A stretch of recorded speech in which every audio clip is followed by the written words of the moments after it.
Saya ini termasuk kiai yang sudah diundang. Ini termasuk Pak MPR, nggak boleh undang saya. Pak Nusron apalagi nggak boleh. Itu kalau di kampung sama saya hormat, kalau di sini kok kayak menteri itu. Menteri betul tapi. Lawang gurunya dia itu teman saya gitu. Jadi saya tanya ini kalau nggak percaya.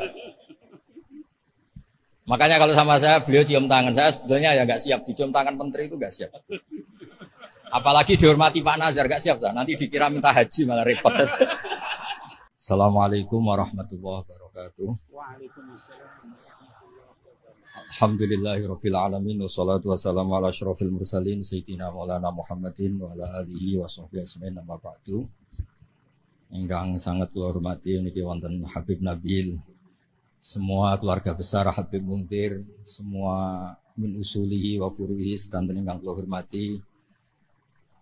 Ingkang terhormat Habib Ahmad Bahar, Habib Ja'far Al-Attas, jadi wonten Profesor Nazaruddin, wonten Pak Muzani, wonten Mas Nusron sedanten ingkang kula hormati. Yang spesial saya ini punya dua permintaan. Satu, jangan diundang lagi. Dua, saya minta maaf kalau yang ingin ngundang, mohon nggak usah diteruskan. Nah, saya akan cerita yang ilmiah. Saya terima kasih tadi sama Habib Abdullah bin Ja'far sama Ustadz Hasan Saifur Rijal. Begini, kenapa saya banyak dikutip para narasumber? Karena saya ini jenis kiai yang otoritatif. Jadi saya ini karena nggak menteri, sehingga kalau belajar itu serius sekali. Ya alhamdulillah ini ada Pak Muzani, orang yang bisa ngelantik seseorang jadi presiden. Masih punya utang satu, bisa nggak ngelantik kita jadi ahli surga? Begini, kalau cerita ilmiah, nanti saya baca hadisnya. Ada kelebihan kita jadi manusia itu justru karena ketidaktahuan kita. Kita tentu hingga detik ini tidak melihat surga langsung, tidak melihat neraka langsung. Apalagi melihat Allah Subhanahu wa ta'ala. Tapi selalu ada teori. Dan ini dibenarkan oleh semua ulama. Karena ini nas. Nas itu mansuh. Dan itu diantara kelebihan Rasulullah SAW adalah diutus kafatan linnas untuk semua orang. Sehingga ada orang ditanya, dengan apa kamu tahu kalau Tuhan itu satu? Orang ini dengan enteng menjawab, innal isnaini, angka 2, 3, 4 dan seterusnya. Nisbatu dzalika ilal wahid, nisbatul far'i ilal asli.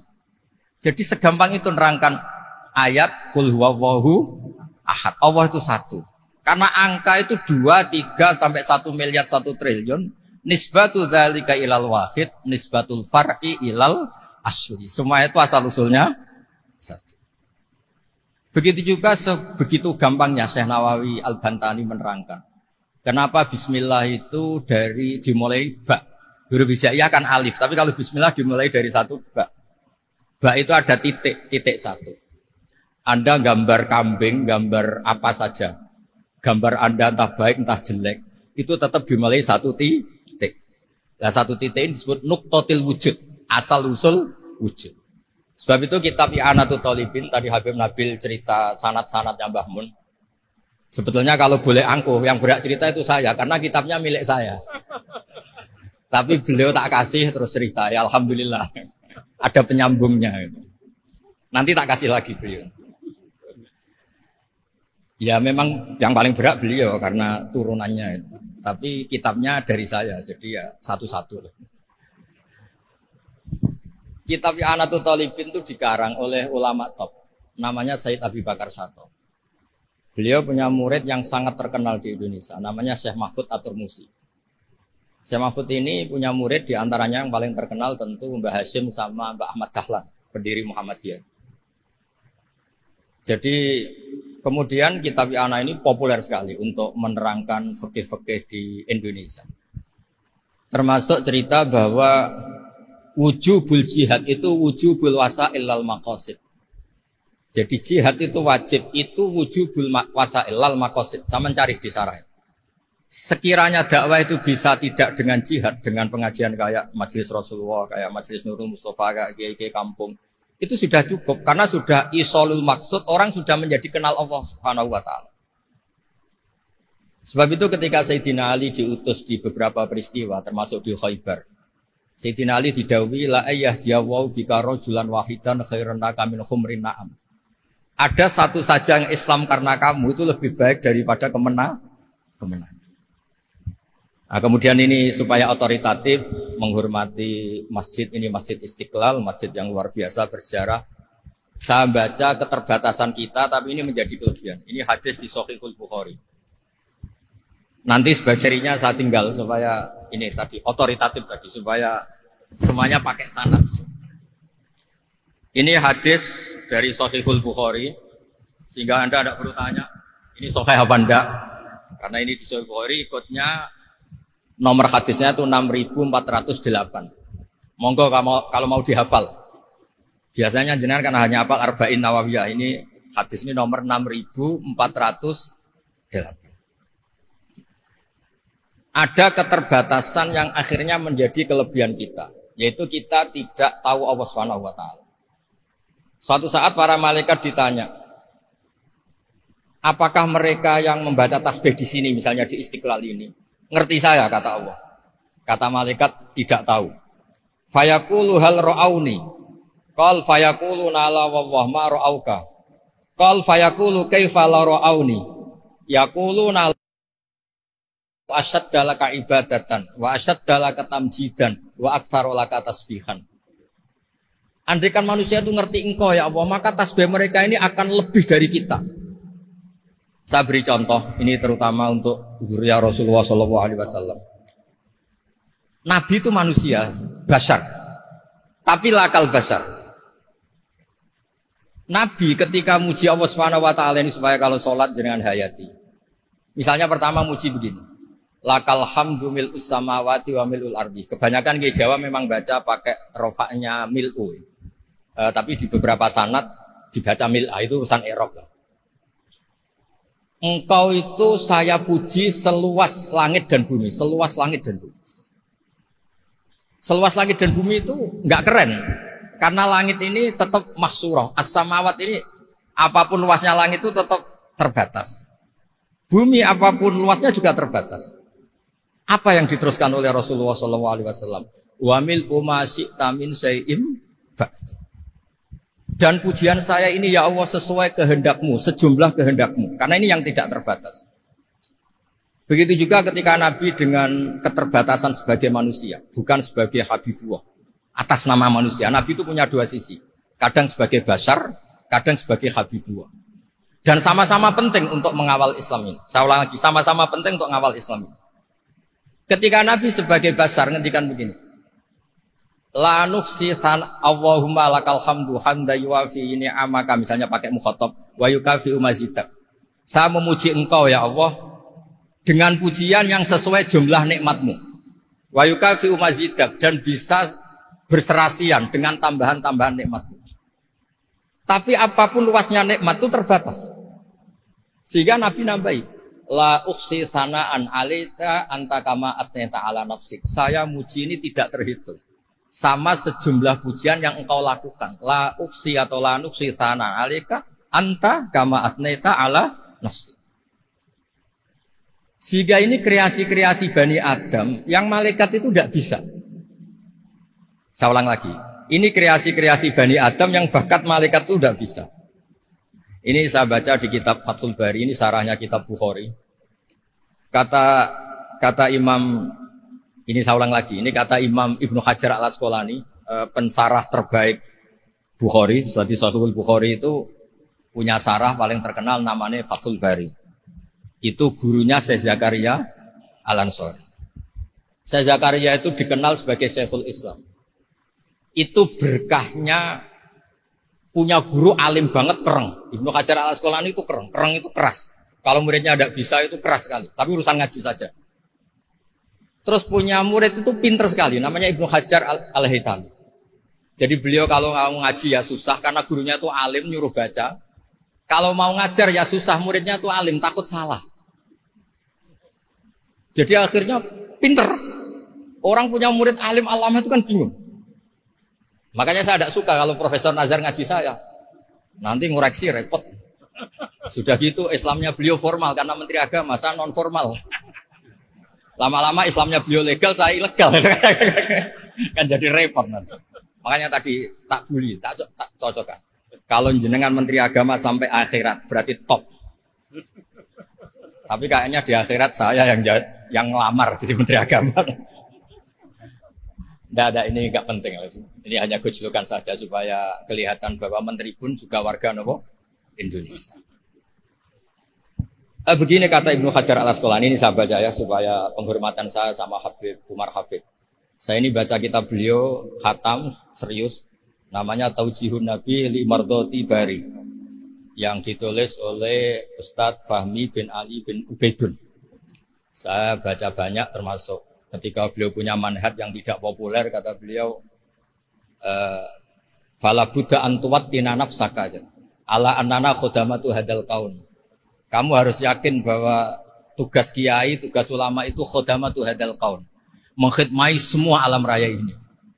Dan jangan pernah putus asa, misalnya melihat non muslim terus kamu putus asa, ini non muslim enggak. Bisa saja suatu saat rubbama aslama fakhasuna islamu. Bisa saja dia Islam fakhasuna Islam. Nah, ini wirasah nabawiyah, karena dulu Nabi ketika dari kampung Abdi Yalil dan disakiti, malaikat Jibal itu usul supaya kampung itu dihabisi. Kata Nabi apa? La bal arju ayukhrijawah min aslabihim ma ya'buduwaha wa la yusyriku bihi syai'an. Saja bapaknya masih kafir, anaknya Islam, cucu-cucunya napa? Islam. Kayak apa Nabi itu? Rojaknya Masya Allah. Nah kemudian ini kembali ke tasbih tadi. Kata Ibnu Hajar Al Asqalani, yukhadu min hadal hadis anna dzikral hasil min bani Adam a'la wa asyrafu min adzikri al hasil min al malaikah. Li husuli dzikril adamin ma akasrati syawaghil wa wujudi sawarif wa sudurihi fi alamil ghaibi bi khilafil malaikati fi dzalika kullih. Jadi kita ini enggak melihat Allah langsung, enggak melihat surga langsung, enggak melihat neraka langsung. Tapi cara kita zikir, wis nak wis di neraka yo nangis tenan. Padahal yo ora mesti mlebu neraka, lha nangis tenan. Kayak apa iman kita? Nah, iman seperti ini sesuai kriteria awal sing dikersakno Allah, alladzina yu'minuna bil ghaib. Maka andekan saya ini kok dikasih mukasyafah sama Allah untuk melihat surga, saya milih enggak melihat supaya ngikuti yang tetap ghaib. Nanti kalau saya melihat langsung kemudian iman, kata Allah, akeh tunggalih aku iman mau melihat itu. Jadi kadang-kadang keterbatasan kita ini penting. Makanya masyhur Nabi pernah ngendikan tuba liman ro'ani wa amanabi. Tapi wa tuba liman lam yaroni wa amanabi. Kalau orang melihat saya kemudian iman itu biasa. Ini orang zaman akhir tidak melihat saya tapi iman. Kadang-kadang itu enggak lewat Habib yang ganteng itu enggak, lewat Mudin. Mudin di kampung rapati di duit, ini mulang tauhid ya mandi. Islam itu digawa Habib ya mandi, digawa menteri ya mandi, digawa Mudin ya mandi. Karena Islam itu kafatal, napa kafatal. Nah yang enggak dipunyai malaikat adalah tadi seperti cerita saya tentang Imam Amudi. Segampang itu. Makanya di tradisi pondoknya Mbah Maimun itu ada tradisi qaddimid dirayah ala riwayah. Logika riwayat itu penting karena itu menjadi nyaman. Ya kayak tadi, Allah itu satu. Ketika kita berpikir angka 2, 3 sampai sekian miliar, sekian triliun, nisbatu dzalika ilal wahid, nisbatul far'i ilal asl. Semua itu dibanding angka 1 adalah cabang. Gambar kayak apa ruwetnya, dinisbatkan asal usulnya mesti satu nuktoh, yaitu satu titik. Nah satu titik ini kata pengarang Ihanatul Thalibin, bi kana makana wa bi yakunu maya. Nah kemudian terakhir ini enggak boleh lama-lama. Kalau lama-lama nanti sampean pinternya nyanyi saya. Tapi enggak apa-apa lah. Saya ini termasuk kiai yang sudah diundang. Ini termasuk Pak MPR, enggak boleh undang saya. Pak Nusran apalagi enggak boleh. Itu kalau di kampung sama saya hormat, kalau di sini kok kayak menteri gitu. Menteri betul tapi. Lah gurunya dia itu teman saya gitu. Jadi tanya ini kalau enggak percaya. Makanya kalau sama saya beliau cium tangan, saya sebetulnya ya nggak siap dicium tangan menteri itu nggak siap. Apalagi dihormati Pak Nazar nggak siap, nanti dikira minta haji malah repot. Repot. Saya ini tadi bisik-bisik itu urusannya ilmu tasawuf, gak ada urusannya dengan haji. Nah, cocokan. Kenapa beliau suka ilmu tasawuf? Saya kan sering lihat beliau ceramah di TV. Katanya obat Gus obat. Orang kalau belajar tasawuf kan kepenak itu. Kayak wis ahli swarga kan kepenak di tasawuf itu kan mang. Sekarang saya cerita tentang ini karena bidang yang saya tekuni. Ada kitab tentang ulumul Quran namanya Al-Mufradat fi Gharibil Quran. Dikarang oleh Ar-Raghib Al-Asfihani. Ini kitab luar biasa. Di situ hanya cerita lafaz-lafaz per kata. Saya tadi sebelum ke sini ngajar dulu di pondoknya Beki, Baitul Qurannya Pak Kures. Karena memang saya termasuk pengajar di sana. Artinya kalau saya sering ke situ jangan iri, memang saya termasuk pengajar di sana. Termasuk pengajar yang keren maksudnya. Keren itu artinya pakai referensi, bukan asal. Begini kata kitab itu. Rasulullah SAW itu kan punya nama Muhammad. Orang yang banyak sikapnya atau semua sikapnya terpuji. Termasuk ketika sebagai manusia. Sama lagi termasuk ketika sebagai apa? Manusia. Sebagai manusia aja Nabi gak pernah salah. Begini kata kitab itu. Nabi-nabi yang keren-keren itu. Sama lihat di Ahaditsus Syafa'ah. Itu masih egois. Ketika ada haulul mauqif. Ada prahara mauqif. Itu semua Nabi bilang nafsi, nafsi, nafsi, nafsi. Ketika dimintai syafaat bilang nafsi, nafsi. Tapi Rasulullah SAW itu beliau ngendikan ummati, ummati. Dan beliau ketika dimintai syafaat kata beliau sudah analah, saya bisa memberi syafaat. Kata beliau fa akhirru lillahi ta'ala sajidan. Fa yaqulu li ya Muhammad irfa' ra'sak wasaltu wasfa'tu syafa'. Kayak apa hebatnya Rasulullah SAW? Umumnya para nabi melihat akhirat itu sudah akhir dari semua amal. Itu menurut Nabi Muhammad gak keren. Allah itu gak bisa didikte akhirat. Allah itu Tuhan, tetap yaf'alu ma yas. Jadi gak bisa misalnya sudah akhirat orang nyuwun sewu. Terus tanya, ya Rasulullah ini sudah akhirat kok jenengan sujud barang ini gimana? Ini sudah gak darul amal tapi ini darul jaza, gak bisa. Akhirat gak bisa dibatasi. Karena akhirat gak bisa membatasi Allah, Nabi tetap dengan rileksnya minta sama Allah. Fa ahmaduhu bima hamida 'allamani ya Rabbi. Kemudian saat itu saya muji-muji Allah dengan pujian yang luar biasa. Terus kata kitab itu, fa Muhammadun ahmadu min ghairihi. Makanya beliau punya nama Ahmad. Ahmad itu afal tafdil, bukan fi'il mudhari' waqi' mutakallim. Ini pernah madrasah dulu di Qudsiyah. Tamat terus. Beliau kalau di rumah hormatnya enggak kayak tadi, lebih dari itu. Tapi di sini pejabat tuh. Sembrono ya di sini tuh kelewat itu. Ya tapi enggak apa-apa itu. Tadi sudah dipuji, akhlaknya baik, apa-apa baik, alhamdulillah. Fa Muhammadun ahmadu min ghairihi. Ketika para nabi enggak bisa muji Allah di mahsyar, bahkan mereka-mereka itu nyuwun sewu egois, hanya mikir diri sendiri, nafsi-nafsi. Rasulullah Muhammad ini punya nyali untuk muji Allah dan tetap mengajukan permohonan apa? Disebut fa Muhammadun ahmadu min ghairi. Sampeyan lihat di Bukhari di Muslim. Fa ahmadu fi mahamida 'allamani rabbi. Tetap muji-muji Allah. Nah, bukti bahwa teori saya benar dan otoritatif adalah yang enggak bisa hilang di surga itu juga wiridan. Ketika kita masuk surga, apa kita kegiatannya? Da'wahum fiha subhanakallahumma wa tahiyyatuhum fiha salam wa akhiru da'wahum alhamdulillahi rabbil alamin. Nah, kemudian ini juga yang terus kemudian dinyatakan al-baqiyatus sholihat. Ini kalimat-kalimat yang abadi. Karena apa? Di dunia ya kita bilang subhanallah alhamdulillah, di akhirat dia bilang subhanallah. Kayak apa kerennya kita sebagai Bani Adam? Nah, makanya disebut alladzina yu'minuna bil ghaibi. Wong tidak melihat Allah, tidak melihat surga, tidak melihat neraka, tapi iman kita ini kayak iman sing musyahadah. Iman sing hakul yakin, ainul yakin. Kenapa demikian? Ya karena tadi kita diajari terus menerus oleh Rasulullah SAW. Yang terakhir saya cerita mukjizat. Ini juga terkait dengan betapa mudahnya hadad din ini di logika, dicerna. Kata Rasulullah SAW, sabda Nabi di hadis, salang lagi ini hadis sahih di bab awal Fadailul Quran di Sahihul Bukhari. Dicek kalau nggak percaya dicek. ma minal anbiya'i nabiyyun illa utiya minal ayati ma misluhu amana alaihi bashar. Wa innama kana alladzi utitu wahyan auhahu wa ilayya fa arju an akuna aktsarahum tabi'an yaumal qiyamah. Enggak ada nabi kemudian kecuali dikasih wahyu, dikasih mukjizat. Dan mukjizat ini dahsyat sehingga orang itu dipaksa iman.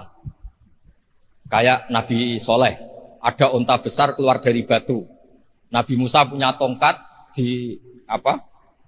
dipukulkan ke Laut Merah langsung menyibak jadi daratan.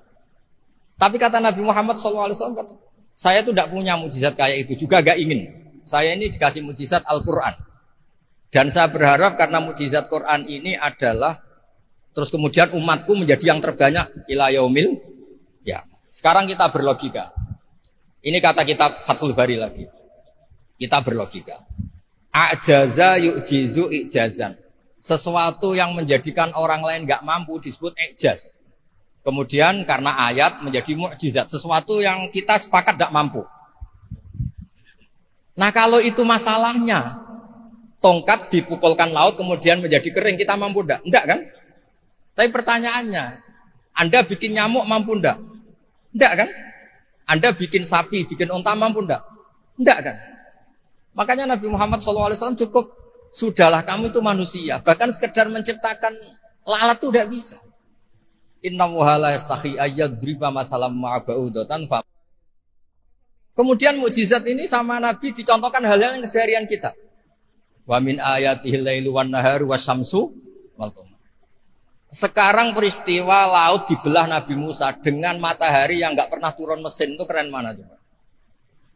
Keren matahari yang enggak pernah turun. Terus kata Ibnu Hajar Al-Asqalani, li'annal mu'jizat al-madiyah kanat khisyatan tusyahadu bil absor kana qati soleh wa asa Musa wa mu'jizatul Qur'an tusyahadu bil basirah fakana man yattabi'uhu atau yatba'uhu li ajliha aksar fa innal ladzi yusyahadu bil absor yang qaridu binqiradi musyahidihi wal ladzi yusyahadu bil basirah bakin. Ya saya ulang lagi, bakin. Ya, bagian terus disaksikan orang sing ja'a badal awali mustamirron. Begini logikanya. Mukjizat kayak nakoti Soleh atau Asa Musa yang terkenal. Saya andaikan jadi umatnya Nabi Musa terus dikasih tongkat itu. Terus bisa apa coba? Ketika kita punya utang disuruh nyaur ya nggak bisa dipakai jaminan kan.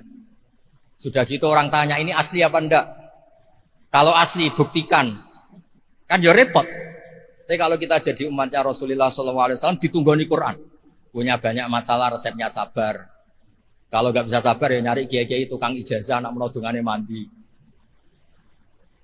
Karena orang mensifati Allah itu macam-macam. Makanya saya pastikan nggak ada agama yang mengajarkan rasional kayak agama apa? Islam. Makanya liqaumi yaqilun liqaumi yatafakkar. Coba misalnya nyamuk. Kamu bikin nyamuk tidak bisa kan? Nyamuk punya organ tubuh kecil, organ tubuhnya punya urat. Kamu mikirnya kayak apa? Sekedar bikin patungnya saja tidak bisa, apalagi bikin nyamuk. Jadi untuk mengakui kudrohnya Allah yang tidak terbatas dan kita lemah, itu tidak usah nunggu peristiwa kayak terbelahnya laut. Cukup wa ma min dabatin fil ardi wala ta'ir yatiru bi janahihi illa umamun amsalukum inna fi khalqis samawati wal ardi waqtilafil laili wan nahar seterusnya la ayatil liqaumi yaqil. Nah, gara-gara pola yang diajarkan Nabi itu ila yaumil qiyamah orang tetap Islam karena nyaman dengan kepastian mukjizat ini baqiyah ila yaumil qiyamah. Itu kayak apa baiknya Nabi?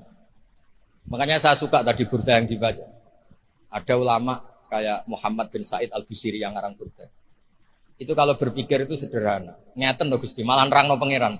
Lama da'awa da'ina li ta'ati bi akramir rusli kuna akramal umami. Ngeten lho Gusti, karena Rasul Muhammad itu terbaik, ya logikanya umatnya juga terbaik. Jadi lama da'awa da'ina li ta'atihi bi akramir rusli mesti kuna akramal umami. Jadi burda ini saking manjanya sama Allah sampai bilang gini. Wala yadiqa Rasulullah ijahuka bi idal karimu tajalla bismimun takim. Ya Allah, engkau telah menamai Nabi engkau itu Raufur Rahim, yang penuh kasih sayang, yang sohibus syafaat. Maka ketika engkau ingin nyiksa kami dengan alasan kau ini al-muntakim, dat yang bisa nyiksa orang maksiat, jenengan harus ingat ya Allah bahwa Nabi kita itu Nabi yang kau gelari Raufur Rahim. Ya kalau gitu jangan jadi nyiksa. Terus gunanya apa digelari Raufur Rahim reso nyafaati gitu. Itu jenis walayadi ka Rasulullah jahu kabi idal karimu tajalla bismillah. Terus fa inna min judika dunya wa darrataha wa min ulumika ilmal lawhi wal qalam. Dan itu juga yang dibuktikan Rasulullah SAW. Sampai beliau ngendikan likulli nabiyyin da'watun mustajabah wa akhtabi da'wati syafaatan ummati yaumal qiyamah. Semua nabi itu punya doa yang mustajab dan semuanya sudah dipakai di dunia. Tapi saya menyimpan jatah itu supaya saya tetap punya hak syafaat fi yaumil qiyamah. Terus ini bukti-bukti bahwa ilmu yang selama ini diajarkan para habaib, para kiai itu otoritatif. Saya hanya bantu jenengan memastikan kalau hadis itu sahih dimaknai oleh ulama-ulama yang kredibel. Ya, perjanjian terakhir tadi. Saya ini termasuk kiai yang sergap tanya Mas Nusron. Pak Muzani juga pernah ke rumah saya. Meja saya itu isinya ya kitab.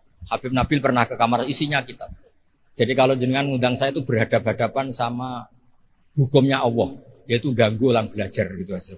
Assalamualaikum warahmatullahi wabarakatuh. Nah ini cobalah jadi etika kita, muhasabah kita. Jadi muhasabah itu cara berpikir kita set, kita pikir ulang. Ternyata semangatnya seorang nabi itu wastaghfir lidzambika walil mu'minun. Semangatnya itu memintakan ampun. Orang ahli tafsir tahu semua kalau nabi itu tidak mungkin dosa. Jadi itu khitabun nabi wa urida bihi ummatu, itu khitab nabi, tapi yang dimaksud itu umatnya, karena nabi tidak akan mengalami dzambun, tidak akan mengalami dosa. Sekarang enggak, kadang-kadang kita ini kalau orang lain salah itu semangat. Kalau di perusahaan ada teman salah, apalagi pimpinan salah itu seneng. Barokahnya salah bisa ganti kan gitu. Mungkin di dunia tokoh juga gitu, barokahnya ada tokoh salah, kita yang jadi populer sendiri, tidak boleh seperti itu. Kita harus salimus sodri di jami'il muslimin. Jadi ini harus dilatih. Saya tadi matur sama Habib Ahmad, latihan kita jadi hidup. Nabi itu kalau resep jadi wali itu kata Nabi gampang. Kata Nabi kalau kamu ingin disenangin Allah, ya sudah. Kalau kamu asbahta wa amseta gini-gini, perasaan kamu kata Nabi jangan punya perasaan ghil sama orang muslimin. Itu sudah wadzalika min sunnati. Makanya Nabi ngendikan la yablughni ahadun an ahadin syai'an. Ada yang baca la yuballighni ahadun an ahadin syai'an. Seseorang jangan melaporkan ke saya tentang salahnya yang lain. Fa inni akhruju ilaikum wa ana salimus sadri. Karena saya ingin ketemu sampean semua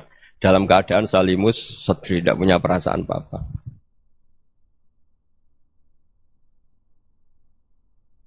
Dalam konteks Indonesia, muhasabah itu sudah jadi perilaku ya. Karena dulu orang tua saya, guru-guru saya kalau ngandani itu, bayangkan kalau kamu jadi dia. Jadi misalnya kita mentang-mentang atasan, otoriter sama bawahan. Bayangkan kalau kamu jadi yang bawahan itu kayak apa? Laukun tamakanah, kalau orang Arab bilang, bayangkan kalau kamu di posisi dia. Makanya guyonannya orang-orang Indonesia itu kan orang ngaramkan judi gitu, bareng dikasih tahu. Tapi yang menang anak jenengan, alhamdulillah. Ternyata ngaramkan itu karena ada anaknya. Kalau anaknya yang menang ya seneng. Meskipun itu guyonan, tapi saya punya padanan itu dalam kitab Hikam. Nabi Ibrahim itu Khalilur Rahman, tentu bencinya minta ampun sama yang namanya maksiat. Suatu saat beliau diterbangkan di alam malakut. Itu kalau di Hikam saya halaman 15 juga. Saya masih ingat betul. Mungkin kalau Anda beda halaman karena beda cetakan. Atau enggak punya kitabnya. Atau punya tapi tidak bisa baca. Nah itu jadi berbagai kemungkinan. Atau punya tidak bisa baca tapi dianggap jimat. Atau digo pencitraan. Banyak itu kaji-kaji tidak bisa baca kitab tapi di ruang tamunya kitabnya besar-besar. Pencitraan itu. Tapi ya bagus lah, enggak apa-apa untuk syiar. Setelah diterbangkan di alam malakut, diperlihatkan sama Allah, ada orang pezina, ada orang syaribul khomri, ada orang mabuk, ada orang macam-macam. Allah tanya sama Nabi Ibrahim, bagaimana pendapat kamu Ibrahim tentang mereka yang maksiat? Kata Nabi Ibrahim, ya Allah habisi saja mereka, mereka hidup di bumi engkau, makan rezeki engkau, kemudian mereka tidak taat sama engkau. Singkat cerita di fase itu, saya ulang lagi di fase itu, Allah nurutin. Sampai sekian peristiwa, mungkin 3 atau 4. Setelah sekian tahun Nabi Ibrahim lupa peristiwa itu, kemudian beliau diminta menyembelih anaknya. Ini versi kitab Hikam. Memang versinya banyak tentang kenapa Nabi Ibrahim disuruh menyembelih anaknya. Ketika mau menyembelih anaknya, Nabi Ibrahim ragu. Wa samratu fuadi. Anak saya ini buah hati saya, kenapa engkau suruh menyembelih? Terus kata Allah, apa kamu tidak ingat ketika kamu saya angkat di alam malakut, kemudian kamu usul bunuh-bunuh, saya tidak mempertimbangkan usul Anda, tapi kenapa sekarang saya merintahkan kamu mikir gitu. Terus, ya karena ini anak saya ya Allah. Terus kata Allah, rumang samu wong sumpukon mata ini gak gawean kau sing gawe kowe enak wae usul mata ini. Jadi sebenarnya saya yang bikin kemudian Anda enak aja usul membunuh. Semenjak itu Nabi Ibrahim itu di eranya itu asfaqun nas, orang paling sayang sama manusia. Karena kadang kita keras itu ya kebetulan tuh udah anak kita, ada keluarga kita. Cara orang Jawa itu kan gitu ya, kalau ada perempuan terus macak yang macam-macam pakai sepeda motor cowok terus wah itu luput suwuk semoga-moga gini, tapi setelah dikasih tahu niku ponakane jenengan semoga-moga selamat. Jadi jangan-jangan kemarin ahli ma'asi itu kebetulan tuh udah keluarga kita. Kalau keluarga kita yang pernah salah pada kita, semangat kita mintakan maaf. Jangan-jangan kita didikte hukum sosial gitu. Jadi orang yang salah, kebetulan tuh orang yang menservis kita. Atau keluarga kita, atau orang dekat kita. Jangan-jangan semangat kita mintakan ampun. Tapi kalau sama orang lain, kebetulan musuh kita semangatnya minta itu kena adab. Nah ini yang nggak boleh dalam Islam. Islam mengajarkan, niru Rasulullah SAW, Nabi itu rahmatal lil alamin. Bahkan kemarin saya ngaji virtual sama beberapa habaib, ada Habib Ali Al-Jufri dari Mesir, ya. Ada Habib Alwi dari Kuitang, ada Habib Nabil Al-Musawa. Dari sekian habaib itu saya masih ingat diantaranya yang didawuhkan rahmatan lil alamin itu ketika Nabi adahu kaumuh, disakiti oleh kaumnya, dan itu mereka masih kafir semua. Itu mereka dapat doanya Nabi Allah mahdi qaumi fa innahum la ya'lamun. Kayak apa baiknya Nabi, orang yang menyakiti, yang melukai, tapi Nabi masih berdoa mahdi qaumi fa innahum la ya'lamun. Sayyidina Umar dapat doanya Nabi itu yakhina kana kafiran, ketika masih kafir didoakan. Allahumma izzil Islam bi Umar. Itu ketika masih kafir. Itu pelajaran bagi kita bahwa yang sedang tidak cocok pun itu berdapat doa kita. Ya doa supaya kondisi kita baik, hari tambah baik. Karena agama ini, saya berkali-kali bilang, limangka nayarjuwa hawal yawmal akhir. Agama ini diperuntukkan bagi yang selalu punya harapan pada Allah Subhanahu wa Ta'ala. Saya cerita muhasabah ini tentang hubungan kita dengan Allah. Di Indonesia itu banyak orang fasik, banyak orang nakal. Ya di mana-mana orang nakal itu ya mayoritas, wa aksaruhum fasikun. Tapi berkahnya harapan. Mungkin saya kira nakal sok benda, mungkin saya kira sholat sok ben sholat, mungkin sekarang belum sakhok, belum dermawan, suatu saat dermawan. Barokahnya itu kefasikan ini dianggap sementara, sedang fasik, sedang tidak benar. Karena kiai-kiai kita, para guru-guru kita, para habaib utamanya itu mesti bilang semoga husnul khotimah. Nah barokahnya doa itu, semoga husnul khotimah itu menjadikan satu pola sosial. Yang sedang fasik ini masih diharapkan jadi lebih baik, jadi lebih. Sehingga kita tidak ngambil sikap ekstrim, yang ingin menghabisi atau ingin mengadili, tidak. Karena selalu kita punya harapan.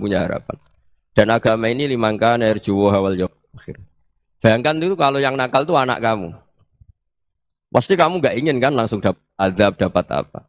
Padahal kita semua jadi tokoh ini abul kulli, bapak dari semuanya.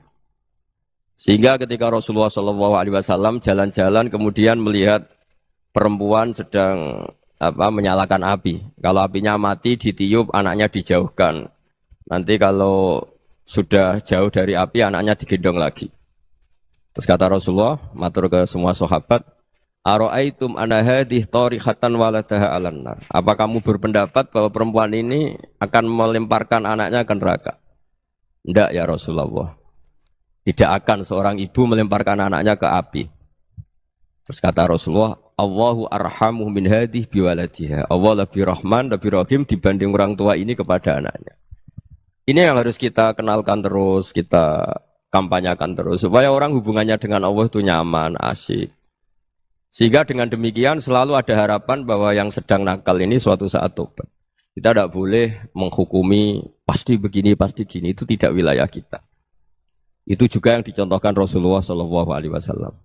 Secara lahir Nabi itu nggak berkenan sama Wahsy, karena Wahsy itu salahnya salah fatal karena membunuh ahabban nasi ila Rasulillah, yaitu membunuh Sayyid Hamzah. Jadi ketika Wahsy tobat, Nabi itu nerima tobatnya. Dan ketika beliau dengan basariyahnya agak siap ketemu Wahsy karena harus ingat Sayyid Hamzah, basariyahnya diturutin. Oke, kamu iman, saya turutin, tapi jangan sering ketemu saya. Karena kalau ketemu kamu, saya masih ingat sama paman saya, Said Hamzah. Kita bisa ngelola seperti itu. Kita tidak cocok sama orang, bagaimanapun mereka umat Rasulullah SAW, kita tetap mencintai mereka. Misalnya kalau beda agama, mereka sama-sama orang Indonesia, kita mencintai mereka atas nama warga Indonesia. Tapi kalau misalnya potongannya ora cocok, beda kultur, bawaannya itu mangkel no coro Jawa, ya bisa diilmoni, jangan ketemu. Wong sudah tidak cocok, ingin ketemu nyari solusi. Roh ini tok seneng itu kan ya repot itu. Ya sudah kalau nggak mati cocok ya jangan sering ketemu. Dan itu kita bisa memanage seperti itu tuh bisa. Saya berkali-kali cerita tentang Imam Syafi'i. Kalau dikasih tahu ya Imam Abu Abdillah, panggilannya Imam Syafi'i, tetangga Anda ini ternyata banyak yang nggak senang Anda. Jawabnya beliau senang. Ya bagus kalau nggak senang saya, Anda utang saya katanya. Jadi gara-gara sampean seneng aku ngatur aku ini kan. Dan mungkin sampean rasa seneng kan ya enak. Jadi hidup itu dianggap happy. Kalau seneng ya teman silaturahim, kalau nggak seneng ya nggak bakal utang gitu. Baru kayak seneng itu nggak ganggu. Gitu. Jadi dulu itu orang bisa ngelola seneng nggak seneng itu bisa. Karena ada kearifan hubungan dengan Allah Subhanahu wa Ta'ala. Hidupnya selesai karena masyghul bi dzikrillah. Mereka sibuk dengan Allah. Makanya kata ulama-ulama tasawuf, kamu jangan melihat manusia perilakunya, tapi kamu juga harus ingat yang gerakkan semua itu Allah Subhanahu wa Ta'ala. Dengan demikian kita farah, kita senang. Makanya Nabi kalau ngutus Anas bin Malik kemudian nggak kesampaian yang diinginkan karena Anas main. Ketika garwa-garwani Nabi agak tersinggung, Nabi andaikan Allah menghendaki yang saya inginkan kesampaian, pasti itu kesampaian. Jadi dianggap kegagalan Anas gak manggil yang dituju Nabi itu ya kersane Allah ya enteng saja. Sayyidina Ali lebih parah lagi yang dialamin. Itu dalam beliau kalau dipanggil tuh gak cepet-cepet ke sana. Ketika ditanya, kenapa kamu tak panggil gak cepet ke saya? Amin tuh ukubatak. Karena aku tahu kau orang baik. Orang baik itu pemaaf. Jadi makanya orang-orang soleh dulu itu bodoni itu. Makanya sekarang kalau ada orang bodoni itu mesti beda orang soleh. Kalau orang-orang soleh itu kakean husnudzon lagi sering dibodonin. Abdul bin Umar itu masyhur itu. Kalau ada budaknya sering sholat, sergap sholat itu dimerdekakan. Akhirnya enggak sholat pun pura-pura sholat. Akhirnya juga dimerdekakan. Ketika ditanya, kenapa engkau merdekakan? Padahal mereka sholatnya menipu engkau, kata pembisik-pembisik itu. Man khoda'ana lillah in khoda'na lah. Dia nipu atas nama Allah, berarti saat tertipu juga atas nama Allah. Enggak masalah dong, semuanya demi Allah Subhanahu wa Ta'ala. Jadi ketika kita ketemu mensifati Allah Ta'ala itu ghafir. Allah pemaaf. Jangan kamu enggak fair untuk diri kamu nyifati Allah ghafir, pada orang lain Allah kamu sifati syadidul iqab. Jadi Allah kamu atur, kayak MC tadi ngatur saya. Jadi Allah itu apa? Kalau pada saya ghafir, kalau pada musuh saya syadidul iqam. Itu tidak fair. Kalau Anda punya harapan kepada Allah karena Allah Rahman Rahim, Allah ghafir, sebenarnya Allah pada musuh kita ya bisa saja Allah ghafir, bisa saja Allah Rahman Rahim. Sehingga kita melihat orang lain yang kita tidak cocok itu ya enteng saja. Itu min ummati Rasulillah sing tanaluhu syafa'atu, tanaluhu sa'atu rahmati, tanaluhu fair. Jangan dengan kita kayak mesti dapat rahmat. Jangan orang lain kayak Allah pasti syadidul iqam. Itu tidak boleh. Sehingga ketika ada orang Badui, singkat cerita orang Badui ini kencing di masjid. Semua sahabat membentak dia. Yang enggak bentak hanya Nabi tok. Saking mangkalnya orang ini karena semua sahabat bentak kecuali Nabi. Setelah dibenarin Nabi, terus Nabi nyuruh Sobbu ali dhanuban min ma'in. Setelah disucikan masjid itu, dia berdoa keras sekali. Allahumma arhamni wa Muhammadan wa la tarham ma'ana ahadan. Ya Allah yang berhak dapat rahmatmu hanya saya dan Nabi Muhammad, yang lainnya jangan. Karena yang lainnya tuh jengkelin, gitu aja saya salah dimarah-marahin. Gitu. Jadi kalau kamu doa terbatas ya kayak orang Bedui ini, kayak orang Arabi. Apa kata Nabi? Laqad tahajjarta wasi'an. Allah yang rahmatnya luas menjadi kamu sempitkan. Karena kamu mau atur Allah hanya Rahman pada Indonesian Power, pada NU, pada kita yang orang lain nggak perlu dapat. Itu kan kasihan Islam.